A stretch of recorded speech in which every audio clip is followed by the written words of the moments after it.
देखो चैप्टर शुरू कर रहे हैं अपन कोऑर्डिनेशन कंपाउंड्स।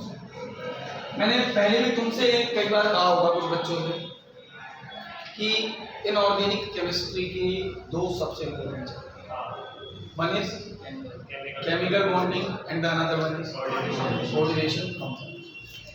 मतलब इस चैप्टर में बहुत कुछ है पढ़ने के लिए, बहुत कुछ। अगर मैं इस चैप्टर की बात करूं तो कोऑर्डिनेशन कंपाउंड्स में आप लोगों को सबसे पहले बात करनी है कुछ स्पेशल कैटेगरी के कंपाउंड्स के बारे में, विच इज एडिशन कंपाउंड्स, जो उनको हम जानते हैं by the name of molecular compounds. तो पहले हम एडिशन कंपाउंड्स पढ़ेंगे, उसके बाद देखेंगे कि कोऑर्डिनेशन कंपाउंड एक्चुअली में क्या है। तो आज की क्लास में यही बात करेंगे, है ना। थोड़ा इंट्रोडक्शन वाला लेक्चर है, मतलब बेसिकली हम इसकी बात करेंगे, इंट्रोडक्शन ऑफ कोऑर्डिनेशन कंपाउंड्स।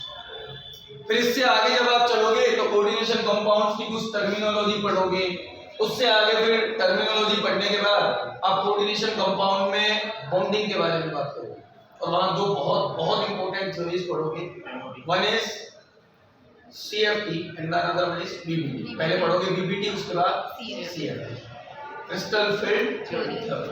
ठीक है, ये दोनों बहुत इंपॉर्टेंट है और यहाँ से हर साल सवाल आता है। अच्छा, बोर्ड्स में भी आते हैं और कॉम्पिटिटिव एग्जाम्स में भी आते हैं, चाहे वो जेई हो चाहे वो नीट हो, और हमेशा आते हैं, पक्का है यहाँ से क्वेश्चन, एक या दो सवाल तो पक्के हैं यहाँ से। समझ रहे हैं आप मेरी बात?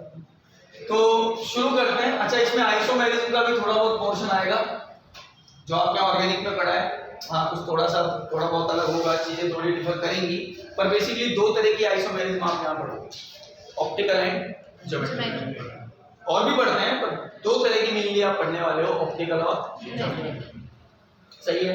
थोड़ी बहुत नेमिंग देखेंगे कि कोऑर्डिनेशन कॉम्प्लेक्सेस की हम नेमिंग किस तरह करते हैं। तो बहुत कुछ है इस चैप्टर में पढ़ने को, बहुत कुछ है इस चैप्टर में पढ़ने को, तो बहुत ध्यान से पढ़िएगा। और इसका एक भी लेक्चर अगर आप मिस करते हो तो बहुत दिक्कत आएगी, और वो तो आती है, चाहे आप किसी भी चैप्टर का वो लेक्चर मिस करें। ठीक है, हेडिंग लगाओ अपनी कॉपी में, कोऑर्डिनेशन कॉम्प्लेक्सेस या कोऑर्डिनेशन कंपाउंड्स। Coordination compounds. अच्छा, कुछ लोग इसको प्यार से कॉम्प्लेक्स कंपाउंड भी बुलाते हैं। ठीक है, पर हम कोऑर्डिनेशन कंपाउंड्स के बारे में बाद में जानेंगे। यहां से चलो, तो मैं ये कह रहा था तुमसे कि कोऑर्डिनेशन कंपाउंड पढ़ने से पहले एक स्पेशल कैटेगरी के कंपाउंड के बारे में हम बात करते हैं, विच इज एडिशन और मॉलिक्यूलर कंपाउंड। हेडिंग लगाए अपनी कॉपीज में, एडिशन, और इन्हीं को हम जानते हैं by the name of molecular compound. अभी हम कोऑर्डिनेशन कंपाउंड्स की कोई बात नहीं कर रहे, पहले हम इनको पढ़ेंगे, एडिशन और मॉलिक्यूलर कंपाउंड्स। देखो क्या होता है, बड़े आसान है। मान लो मैंने एक सॉल्ट लिया, और सॉल्ट लिया बेटा KCl, सही है। एक मैंने दूसरा सॉल्ट लिया और एक सॉल्ट लिया MgCl2। अच्छा, इन दोनों का एक्वस सॉल्यूशन बनाया, KCl का एक्वस सॉल्यूशन बनाया, फिर MgCl2 का एक्वस सॉल्यूशन बनाया। अच्छा, अगर मैं आपसे पूछूं कि इसके एक्वस सॉल्यूशन में कौन कौन से आयंस प्रेजेंट होंगे, बहुत सीधी सी बात है सर, इस सॉल्यूशन के अंदर प्रेजेंट होंगे K+ और Cl-। और अगर मैं इसकी बात करूं तो इसमें कौन कौन से आयंस होंगे, Mg2+ और 2Cl-, दो क्लोराइड आयंस प्रेजेंट होंगे। अब मैंने क्या किया, मैंने दोनों सॉल्यूशंस को मिलाया, MgCl2 KCl दोनों को मिलाया। अच्छा, मिलाने के बाद बेसिकली मेरे पास एक सॉल्यूशन आएगा, और वो सॉल्यूशन किसका होगा, KCl और MgCl2। इसका मतलब ये है कि सॉल्यूशन के अंदर मेरे पास K+ आयंस होंगे कि नहीं? मेरे पास Cl- होंगे, साथ में मेरे पास क्या होंगे, Mg2। और ये K+ का आयन होगा, 3 Cl- के आयन होंगे, और एक किसका आयन होगा, Mg2। What is this? This is basically the aqueous solution of these two salts। सही। अब पता नहीं मेरे मन में क्या है, मैंने कहा कि काम करते हैं, इसका सॉलिडिफिकेशन करा देते हैं, या कहते हो क्रिस्टलाइजेशन करा देते हैं। क्या करा देते हैं? क्रिस्टलाइजेशन। क्रिस्टलाइजेशन समझते हो ना, हीट वगैरह करके आपने वाटर निकाल दिया एक्सेस, तो कुछ वाटर ऑफ क्रिस्टलाइजेशन यहाँ पर बच जाएगा।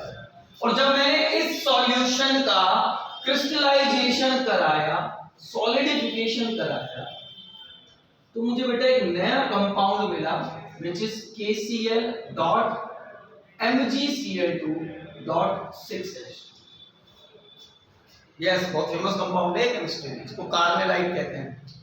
क्या कहते हैं? कार्मेलाइट। और ये किस स्टेट में मिला है मुझे? Solid state. सॉलिडिफिकेशन कराने पर तो मिला है। बात समझ में? तो ऐसे कंपाउंड्स क्या कहलाते हैं? मॉलिक्यूलर या एडिशन कंपाउंड। समझ में भी आता है जब दो या दो से ज्यादा सॉल्ट को आप मिक्स करके उनका सॉलिडिफिकेशन करा दें, उनके एक्वस सॉल्यूशन का क्या करा दें? सॉलिडिफिकेशन करा दें, जो कंपाउंड मिलेंगे आपको क्या कहेंगे? एडिशन कंपाउंड या फिर मॉलिक्यूलर कंपाउंड। क्या आपको ये बात समझ में आती है? आप एक और एग्जांपल देख सकते हैं इसका। फॉर एग्जांपल मेरे पास है FeSO4, सही है। एक मेरे पास है NH4 का वोल्टॉइस SO4। एक एक्वस सॉल्यूशन लिया मैंने फेरस सल्फेट का, एक एक्वस सॉल्यूशन लिया मैंने अमोनियम सल्फेट का, दोनों को मिलाया, मिक्स कर दिया। अच्छा, मिक्स करने के बाद मैंने क्या कराया? इसका क्रिस्टलाइजेशन। क्या कराया? क्रिस्टलाइजेशन। जब क्रिस्टलाइजेशन कराया तो मेरे पास क्या मिला?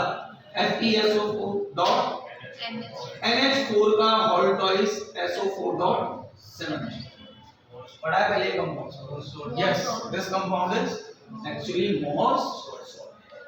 आपने टाइट्रेशन वगैरह की होगी तो इस कंपाउंड का नाम जरूर सुनो। कैसे बनाया जाता है ये बनाया जाता है इन दोनों कंपाउंड के क्रिस्टलाइजेशन से, इन दोनों सॉल्ट के क्रिस्टलाइजेशन। क्लियर होती है बात? सबसे पहले हम बात करते हैं कि एडिशन कंपाउंड्स क्या होते हैं, नहीं कहते हैं। तो addition compounds are those compounds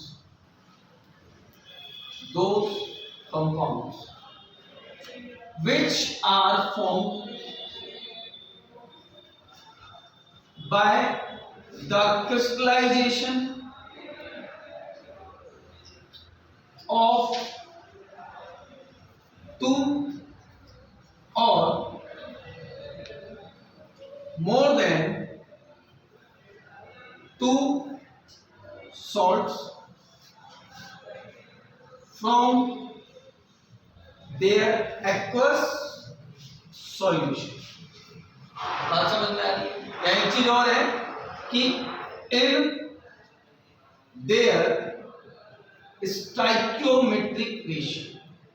मतलब आप एक चीज और देखो ना, यहाँ पर ये दो कंपाउंड, ये जो दो सॉल्ट है इन दोनों को मिलाकर मैंने एक नया एडिशन कंपाउंड बनाया।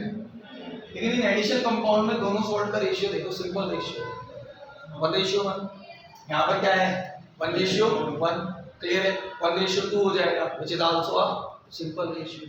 तो ये आपस में मिलेंगे और किस रेशियो में मिलेंगे? Simple stoichiometric ratio. नोट करो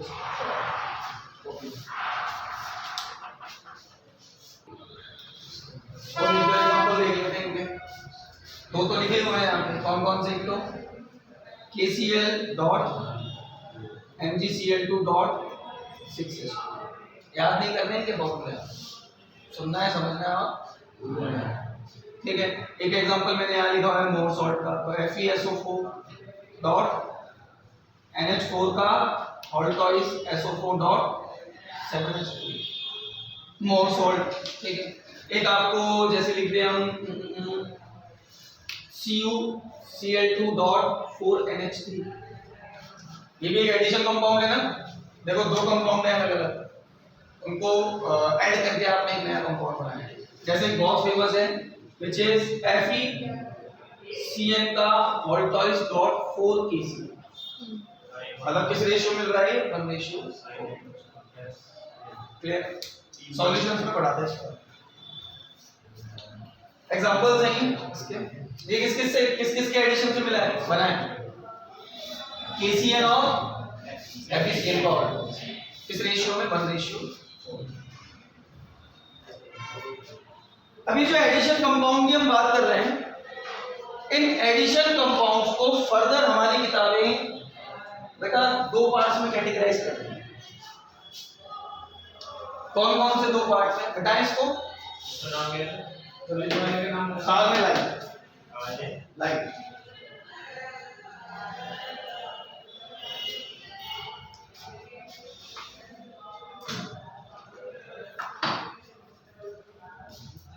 मैंने कहा एडिशन कंपाउंड को हमारी किताब में फर्दर दो पार्ट्स में क्लासिफाई करती है। फर्स्ट लिखना बेटा डबल सॉल्ट, नाम से पता लगा है दो सॉल्ट, यही तो दो सॉल्ट का मिक्सचर है। करते हैं बात थोड़ा सा देखो, एक लाइन लिखना addition compounds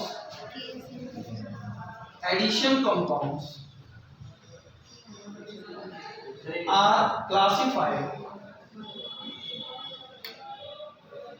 into two parts. Addition compounds are classified into two parts. First लिखो डबल,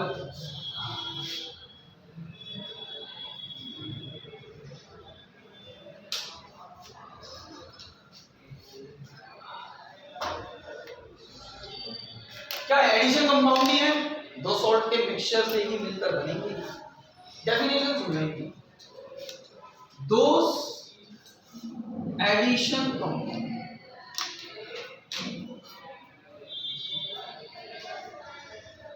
दोस एडिशन कंपाउंड्स, एक मिनट मेरा, those addition compounds whose ions retain their identity in their aqueous solution। देखो डेफिनेशन समझो, अभी समझ में आएगी, थोड़ा सा यहां से समझने की कोशिश करो। मैं कह रहा हूं बेटा दो एडिशन कंपाउंड्स, मतलब बेसिकली डबल सॉल्ट्स हैं क्या, एडिशन कंपाउंड, वो एडिशन कंपाउंड जिनके आयंस एक्वस सॉल्यूशन में अपनी आइडेंटिटी को रिटेन करें कि हम तो ऐसे ही थे और ऐसे ही रहेंगे।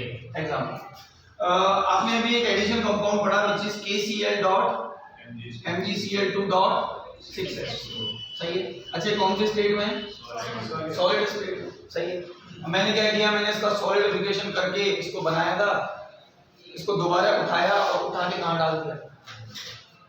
पानी के अंदर। इस सॉलिड कंपाउंड को मैंने दोबारा उठाया, उठा के कहां डाल दिया? पानी में। अच्छा मैंने इसको पानी में डाला, तो पानी में डालने पर कमाल हो गया क्या, जितने भी आयन जिसके पास थे इसने सारे के सारे आयन वापस दे दिए। मतलब इसने, इसके पास एक K+ आयन था, है ना, इसने एक K+ आयन दे दिया प्यार से, भैया हमारे पास एक K+ आयन है उसको ले लीजिए। इसके पास Cl- आयन थे, कितने थे? 3 Cl- आयन थे, पानी में डालोगे इसने 3 के 3 Cl- आयन दे दिए। और एक कौन सा आयन था इसके पास? Mg2+, इसने पानी में जाने पर Mg2+ आयन भी दे दिया। मतलब जो आयन्स हैं उन्होंने अपनी आइडेंटिटी को क्या रखा है? रिटेन रखा है। अरे जब अकेला KCl था तो कौन कौन से आयन्स थे? K+, जब अकेला MgCl2 था तो कौन कौन से आयन्स थे? Mg2+ और Cl-। मैंने इसका सॉलिडिफिकेशन करा के ये बनाया, फिर इसको दोबारा जब आयोनाइज किया तो जितने आयन्स थे सारे के सारे वापस आ गए। ऐसे कंपाउंड्स को हमने क्या कह दिया? आप ऐसा लिख सकते हो इसके बाद क्या कि इन double salts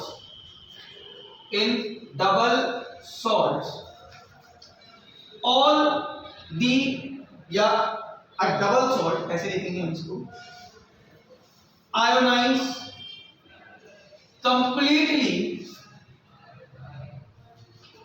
in aqueous solution in their respective ions। मतलब जितने भी उसके पास आयंस थे सारे के सारे उसने क्या किए? दे दिए। चलिए मतलब अगर इस कंपाउंड में जरा सोचो, मैं K+ का टेस्ट कर लूं, मतलब मैंने कार्बोनाइट लिया, ये कंपाउंड लिया, इसका एक्वस सॉल्यूशन में डाला, एक्वस सॉल्यूशन में डालने के बाद मैं K+ का टेस्ट कर रहा हूं, पॉजिटिव आएगा नेगेटिव? पॉजिटिव, क्योंकि K+ आयन आ चुका है सॉल्यूशन में। Cl- का टेस्ट पॉजिटिव, Mg2+ का टेस्ट पॉजिटिव। एग्जांपल के लिए समझो, हमने बात की एक पोटाश अल्म, पोटाश करी, सुना है ना, फॉर्मूला क्या होता है उसका, वो भी एक डबल सॉल्ट है, K2SO4 डॉट NH4 का whole twice SO4 dot 27H। This is potash पिटकरी कहते हैं इसको, सही है। 27H चेक कर लेना। मैंने इसको पानी में डाला, अब भैया जैसे ही आप इसको पानी में डालोगे एक डबल सॉल्ट है, जितने भी आयन इसके पास है सारे के सारे ऐसे कैसे दे देगा, कोई नानुकुल नहीं करेगा, ये कहेगा मेरे पास 2K+ आयन है, ऐसे कैसे ले लो मेरे से।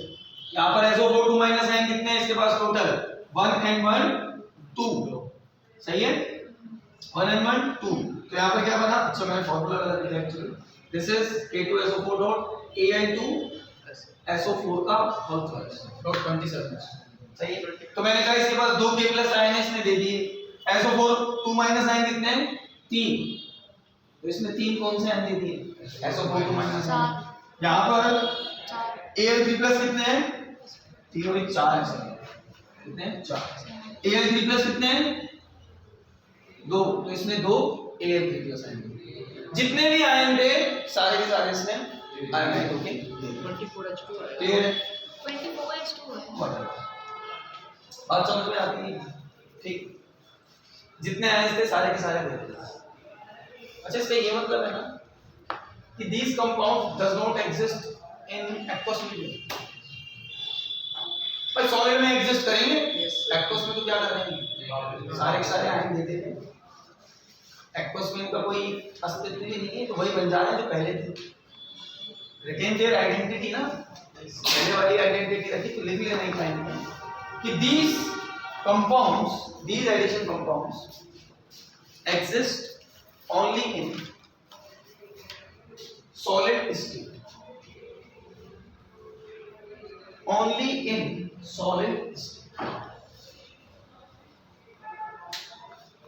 solid state,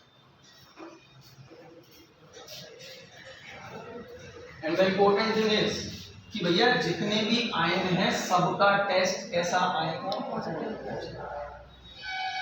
पूछा जाता है। हालांकि देखो इसमें से इस चैप्टर में पूछने के लिए उसके पास बहुत कुछ है, इतना पूछेंगे क्या, पर कभी कभी आसान सवाल भी पूछ लिएगा, यहाँ से पूछ लेगा तुमसे कि अगर मैं यहाँ पर Al3+ का टेस्ट दूं तो पॉजिटिव आएगा कि नेगेटिव आएगा, पॉजिटिव। अब ऐसे सवाल पूछेगा दूसरा दिख भी रहा है, अरे अभी दूसरी कैटेगरी पढ़ना बाकी है, क्या पता उसमें सबका टेस्ट ना आए, कुछ का आए कुछ का नहीं आए, डेफिनेटली वही कोई प्रॉब्लम होगी, तभी हम इस पर इतना जोर दे रहे हैं। हमने कहा Al3+ का टेस्ट कैसा आएगा, पॉजिटिव, K+ का टेस्ट कैसा आएगा, जैसे फॉर एग्जांपल समझो मैंने यहाँ पर मान लो SO4 2- का टेस्ट कर रहा हूँ, अच्छा सल्फेट आयन का टेस्ट करने के लिए हम BaCl2 लेते हैं, अगर सल्फेट आयन है तो BaSO4 का वाइट पीपीटी बनता है, पढ़ा है 10th क्लास में, BaSO4 एक वाइट पीपीटी होता है, ठीक है। तो अगर यहाँ SO4 2- आयन है तो डेफिनेटली क्या बन जाएगा, BaSO4 और बनेगा, क्योंकि SO4 2- आयन है और आ भी रहा है सॉल्यूशन के अंदर। फॉर एग्जांपल मुझे Al3+ का टेस्ट लेना है, पढ़ा है इसका कोई टेस्ट, पढ़ा है, बहुत पढ़ा है, अरे इसका वाई कार फराना वाइट पीपीटी आता है, हाँ वाइट पीपीटी आता है, कब आता है जब NH4OH, आप इसको डिसॉल्व करें, तीन आयंस पढ़े थे Al3+, Fe3+ और Cr3, याद करने का तरीका भी बताया था सेकंड ग्रुप के टाइम, ठीक है। तो हमने कहा था कि NH4OH डालो, वाइट पीपीटी मिल जाएगा किसका, AlOH के, तो अगर मैं इसमें NH4OH डाल दूं इस सॉल्यूशन में तो मेरे को वाइट पीपीटी मिल जाएगा, मतलब ये इसका भी टेस्ट देगा, इसका भी देगा और इसका। तो बहुत इंपॉर्टेंट बात है क्या कि they give positive test of all the ions present in, जितने भी आयन हैं सबका पॉजिटिव टेस्ट है, whether it is SO4 2-, Al3+ और K+। एक दो बार तो ये भी पूछा है टोटल नंबर ऑफ आयंस कितने बनेंगे, पूछा है कि इस कंपाउंड को अगर आप डिसोशिएट करें तो टोटल आयंस कितने बनेंगे, तो दो तो ये बनेंगे, टोटल लिखने हैं आपको, 4 ये बने हैं 6 और 2 ये कितने 8, टोटल कितने आयंस बना, ये भी कई बार पूछ लेते कंपाउंड्स कहलाएंगे डबल सॉल्ट। चलिए दूसरी कैटेगरी की तरफ चलें, नोट कर लो जिसने कर लिया है वो हेडिंग लगाएं, coordination compound. Yes, addition compound के दो पार्ट्स होते हैं, one is double salt and another one is coordination. Second category coordination.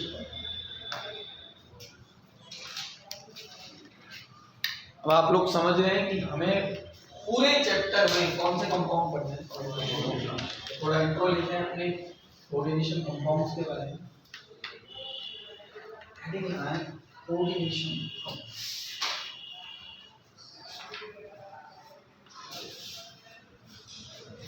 लिखना इसमें एक line, those compounds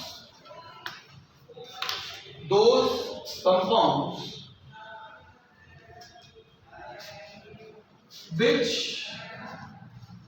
we are talking about coordination देखो, those compounds which do not ionize completely, which do not ionize completely into their ions या into their respective ions,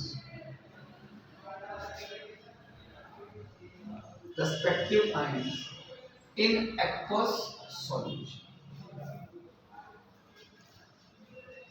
मतलब आपने एक addition compound बनाया, example से सीधा सा, जैसे मैंने एक एडिशन कंपाउंड का एग्जांपल लिखा था 4KCN डॉट FeCN का।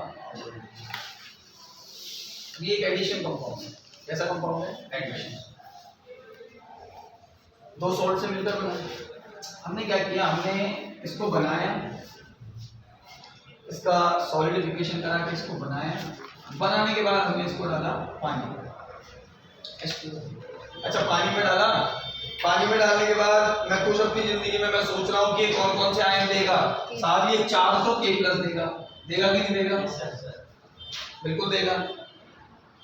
4 और 2 6 Cn- आयन देगा, देगा। और एक कौन सा आयन देगा? एक कौन सा आयन देगा? जैसे पानी में डालूंगा मुझे इतने आयन मिलने चाहिए, मतलब कितने? 4 6 10 और 1 कितने आयन मिलने चाहिए? 11। 4 तो K+, 4 और 2 6 Cn- और एक कौन सा? मैं ये सोच रहा हूँ और बड़ा खुश हूँ। अब फिर मैंने इतना सोचा, इतना सोचने के बाद मुझे तो क्या पता कौन कौन से आयन दिए सॉल्यूशन। मैंने कहा कि यार Cn- का टेस्ट करा, पता लग जाएगा ना दिया कि नहीं दिया। मैंने Cn- का टेस्ट कराया, बताओ Cn- का टेस्ट कैसा आया? मतलब सॉल्यूशन में Cn- आयन, जबकि इस कंपाउंड को अगर देखें तो इसको Cn- आयन देने चाहिए थे। फिर मैंने कहा चलो Fe2+ का टेस्ट करते हैं। ब्राउन रिंग टेस्ट वगैरह करा दिया मैंने, Fe2+ आयंस के लिए होता है। मैंने Fe2+ का टेस्ट कराया, Fe2+ का टेस्ट भी कैसा आया? अच्छा, फिर मैंने कहा K+ का बनाते हैं, तो K+ का टेस्ट कैसा आया? पॉजिटिव। कुछ भी हो गया।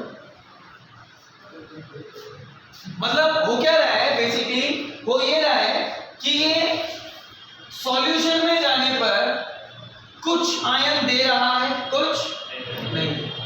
मैंने कहा ना, which do not ionize completely into their respective ions। हो सकता है कुछ आयन दे दे और कुछ ना। ऐसे कंपाउंड्स को हमने क्या नाम दे दिया? कोऑर्डिनेशन।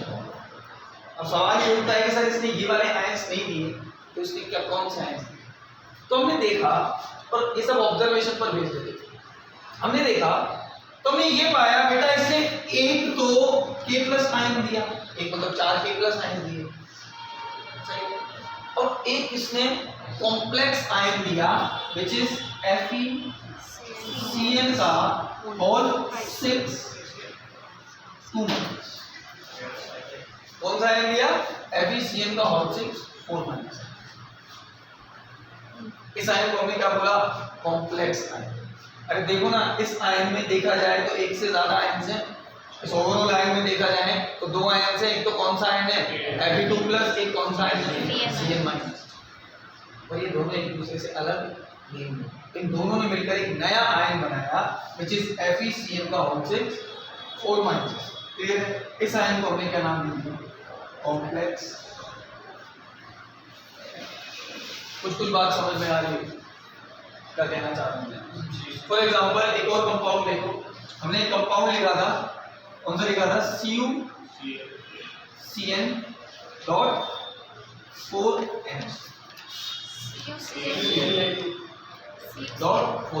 इसको लेते। हमने कहा कि इसको पानी में डालेंगे, पानी में डालने पर ये Cu2+ आयन देगा और Cl- देगा, अमोनिया वगैरह रिलीज हो जाएंगे।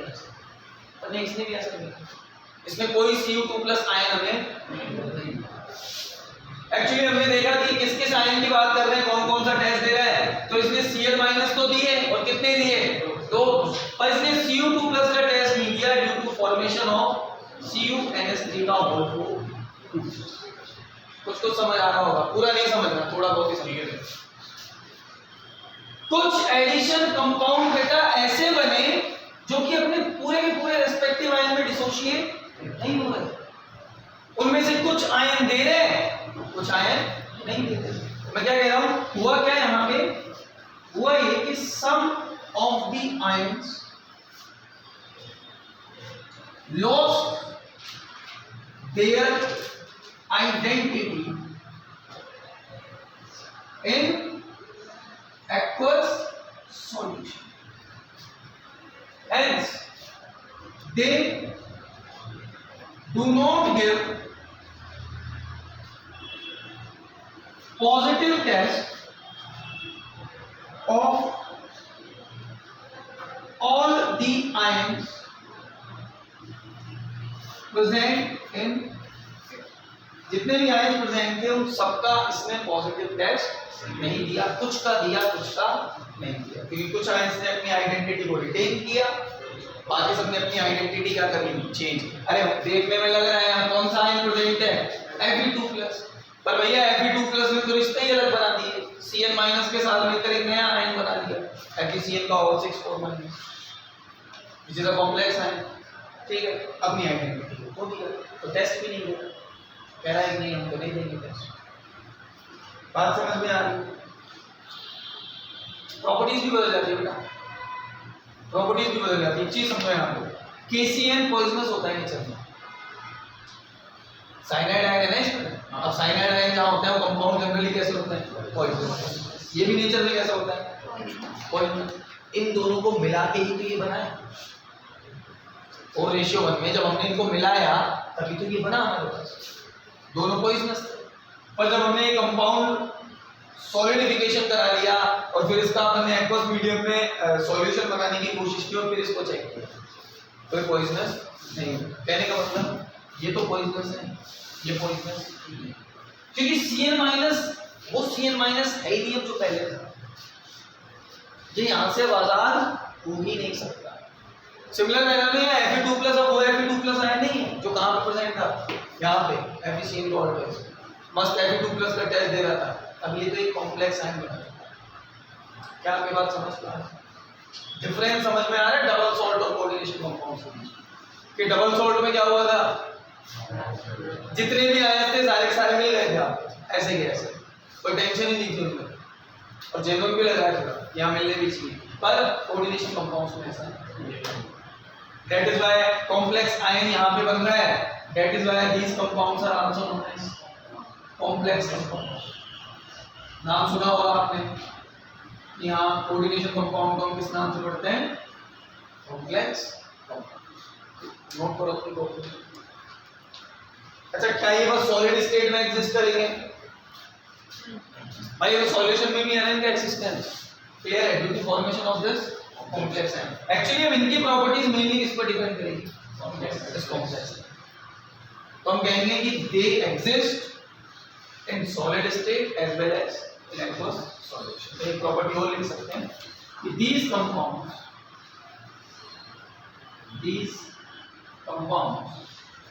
exist in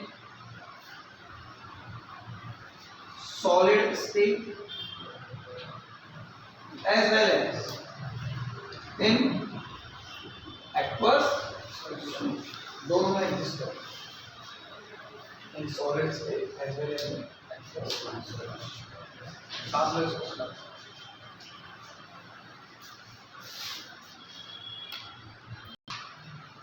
वो होंगे जिनमें कॉम्प्लेक्स आयन प्रेजेंट होगा। बता दूं? चलो हेडिंग लगाओ, रिप्रेजेंटेशन ऑफ कोऑर्डिनेशन। अब इनको रिप्रेजेंट कैसे किया जाता है? थोड़ा बहुत आप समझ पा रहे हैं कि ऐसे कुछ स्क्वायर ब्रैकेट सा बनाएंगे। कॉम्प्लेक्स आयन को रिप्रेजेंट करने के लिए क्या करेंगे? कुछ स्क्वायर ब्रैकेट सा बनाएंगे।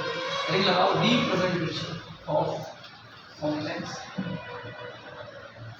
कुछ भी रखना नहीं है, याद कुछ नहीं करना है, बस समझना है आपको। याद जो करना है वो अपने आप हो जाएगा।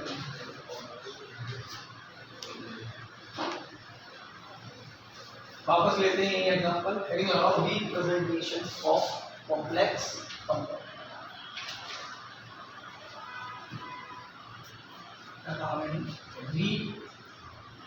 रिप्रेजेंटेशन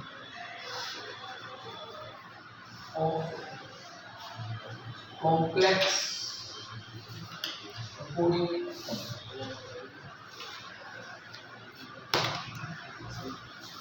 तो देखो वापस एग्जांपल ले रहा हूं मैं, 4 KCl डॉट FeCl का। अच्छा, पानी में जाने पर इसमें कौन से आयन दिए? 4 तो K प्लस आयन दिए। हम इसका आयनाइजेशन दिखा रहे हैं। पानी में 4 इसने K प्लस दिए और एक क्या दिया है? FeCl का। अच्छा, आपको पता है एक सॉल्ट है, सॉल्ट है तो टोटल पॉजिटिव चार्ज बराबर होगा टोटल नेगेटिव चार्ज। चार्ज को बैलेंस करने के लिए स्क्वायर ब्रैकेट लगा हमने इस पूरे आयन पे चार्ज कर लिया। सही है। अब रिप्रेजेंटेशन का तरीका वही होगा। कैसे होगा? जब आप किसी सॉल्ट को लिखते हो तो पहले किसको लिखते हो? एटाइन। उसके बाद किसको लिखते हो? तो K4 कितने पोटेशियम है? 4। FeCl का होल। एक पढ़ाए हमको potassium very fine. Semi permeable membrane बनाने का काम आता है। SPL सॉल्यूशन ये पढ़ा था और तो उस टाइम कहा था कि जब वो पढ़ेंगे डिटेल में तब बात करेंगे। K4 FeCl का, ठीक है। तो रिप्रेजेंटेशन का तरीका है, पहले क्या लिखा? एटाइन, उसके बाद क्या लिखा? बैलेंस करने के लिए यहाँ पर क्या है? 4 माइनस। तो इसको कभी तोड़ दोगे आराम से। 4 K प्लस, इस पूरे पर क्या चार्ज आ जाएगा? 4। अच्छा, अब यहाँ पर इस कॉम्प्लेक्स आयन को थोड़ा समझते हैं। अगर मैं इस कॉम्प्लेक्स आयन की स्ट्रक्चर की बात करूं, ये है क्या बेटा? FeCl का होल से 4 माइनस। चाहिए, इसको हम कॉम्प्लेक्स आयन कहते हैं। साथ साथ इसको जाना जाता है by the name of coordination sphere. इस नाम से पुकारते हैं इसको कोऑर्डिनेशन स्पेयर। क्लियर है बात? साथ में यहाँ पर जो आपके पास K प्लस आयन बने, इन K प्लस आयन को पुकारा जाता है by the name of simple ion, या इसी को किताबें लिखती है काउंटर आयन। क्या लिखती है? काउंटर। तो कुछ टर्म्स हैं, ध्यान रखना है आपको। सिंपल आयन और काउंटर, और इसको आप क्या नाम से पुकारोगे? कोऑर्डिनेशन। अच्छा, इस कोऑर्डिनेशन स्पेयर में पता है क्या होता है? इस कोऑर्डिनेशन स्पेयर में एक्चुअली हो क्या रहा है कि ये आयरन, समझो ये आयरन, इस आयरन के साथ कितने साइनाइड जुड़े हुए हैं? Cyanide ion 6 cyanide. और बेटा ये जुड़े होते हैं थ्रू द कोऑर्डिनेट। कौन से बॉन्ड के थ्रू? Coordinate bond. मतलब ये जो Cl है माइनस है, एक Cl माइनस इधर से जुड़ा होगा, एक Cl माइनस इधर से, एक Cl माइनस इधर से, एक Cl माइनस इधर से, और एक Cl माइनस यहाँ जोड़ दो, एक Cl माइनस, फिर 6 Cl माइनस इस Fe2 प्लस आयन के चारों तरफ करेंगे। अच्छा, इस पर टोटल चार्ज कितना है? 4 माइनस। आना भी चाहिए। क्योंकि यहाँ पर Fe पर चार्ज है 2 प्लस 6 Cn माइनस का चार्ज कितना हो जाएगा 6 माइनस 2 प्लस और 6 माइनस कितने बचे 4 माइनस। तो इस चार्ज को बैलेंस करने के लिए चार्ज बनाना है, इसको बोल क्या रहे हैं हम कोऑर्डिनेशन। मैं फिर कह रहा हूँ आपसे कि इसमें जो Fe है इसके साथ कितने Cn माइनस जुड़े हुए हैं 6, और कौन से बॉन्ड के थ्रू जुड़े हुए हैं कोऑर्डिनेट बॉन्ड, जिसको आप डेटिव बॉन्ड के नाम से जानते हैं। सही है, दैट इज व्हाई कुछ लोग ना इन कंपाउंड्स को डेटिव कंपाउंड्स भी कहते हैं। गलत कहते हैं क्या? अरे coordination bond is also known as dative bond. तो इन कंपाउंड्स को हम किस नाम से बात करते हैं डेटिव। अच्छा, ये Fe के चारों तरफ Cn माइनस जुड़े हुए हैं, ये कैसे भी जुड़े होंगे क्या ना, ये जुड़े होंगे बेटा एक प्रॉपर ज्योमेट्री में, जैसे केमिकल बॉन्डिंग में होता था ना। केमिकल बॉन्डिंग में क्या होता था भैया, एक एटम के या आयन के चारों तरफ, एटम के स्पेशली चारों तरफ एक रेगुलर अरेंजमेंट होता था दूसरे एटम्स को। बात समझ में आ रही है? जहां भी कोई होता है क्लियर होती है बात? ठीक है, यहाँ पर ये जो Cn माइनस है, जैसे इस पर्टिकुलर आयन की बात करूं तो यहाँ पर 6 Cn माइनस इस Fe2+ के चारों तरफ 3 डायमेंशन में ऑक्टाहेड्रल ये रेंज होगी। किस तरह रेंज होगी? ऑक्टाहेड्रल, कुछ इस तरह से। बात समझ में आई? इसको हम नाम देते हैं, इसको बोलते हैं कोऑर्डिनेशन पॉलीहेड्रा। क्या बोलते हैं इसको? इसको नाम देते हैं, मतलब ये जो ज्योमेट्री हम लोग फिक्स कर रहे हैं इसकी, इन ज्योमेट्री को हम क्या बोलते हैं? Coordination poly.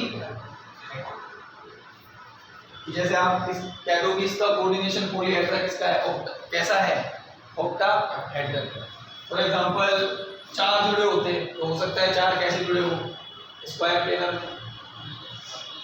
और कोई चांस है 4 के जुड़ने का? टेट्राहेड्रल में 2 तरह से जुड़ सकते हैं, तो उसको कोऑर्डिनेशन पॉलीहेड्रा कहेंगे। अच्छा, आपको यहाँ से एक बात समझ में आती है, पूछ लेता हूँ आपसे कि क्यों ये एक रेगुलर ज्योमेट्री बना है? क्यों ये एक रेगुलर ज्योमेट्री बना है? कोवेलेंट बॉन्ड बनाता है रेगुलर ज्योमेट्री। कोऑर्डिनेशन बनने के बाद कोऑर्डिनेट भाई कोवेलेंट बॉन्ड ज्योमेट्री बनाता है नहीं प्रॉपर। जब भी कोवेलेंट बॉन्ड बनता है तो प्रॉपर ज्योमेट्री बनती है। रीजन की कोवेलेंट बॉन्ड नेचर में कैसा होता है? डायरेक्शनल। पढ़ा है आपने?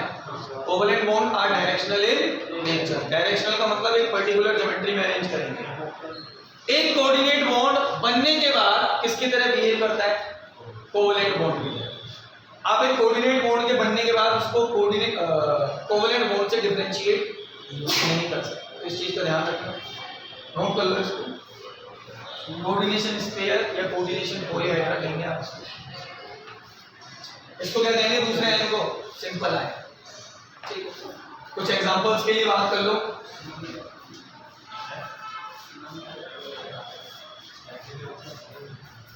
थोड़ी देर बाद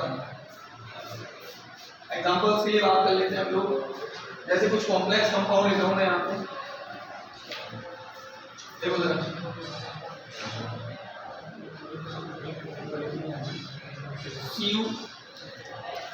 CuNH3 का होल 4। ब्रेक करो इसको, कैसे ब्रेक करोगे?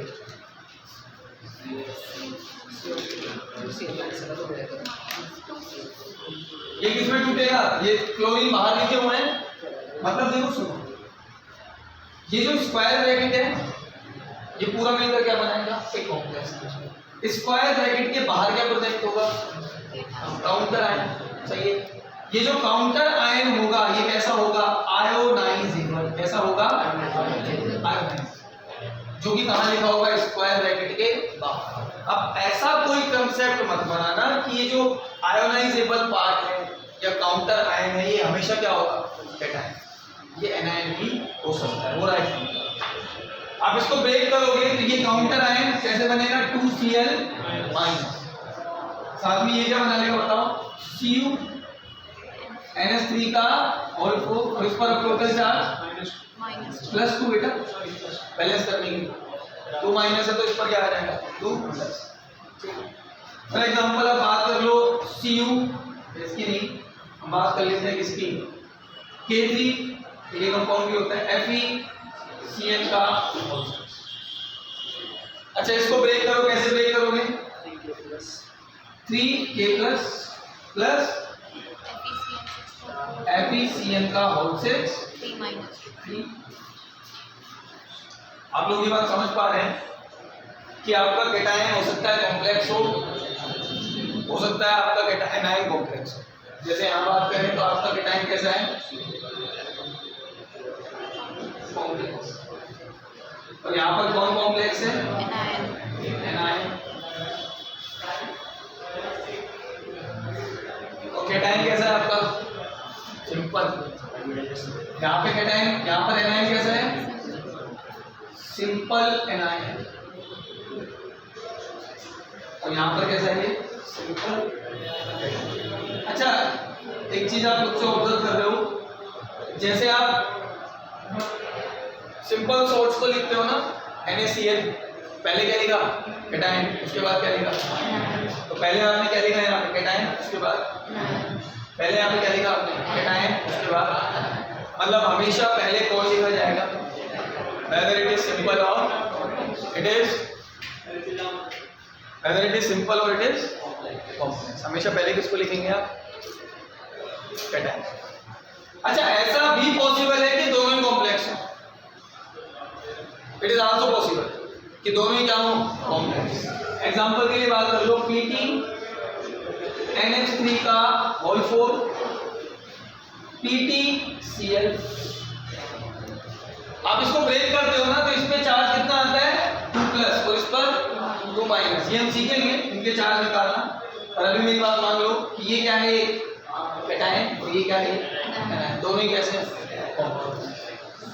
इसके अलावा एक और तरह के होते हैं कॉम्प्लेक्स कंपाउंड, न्यूट्रल।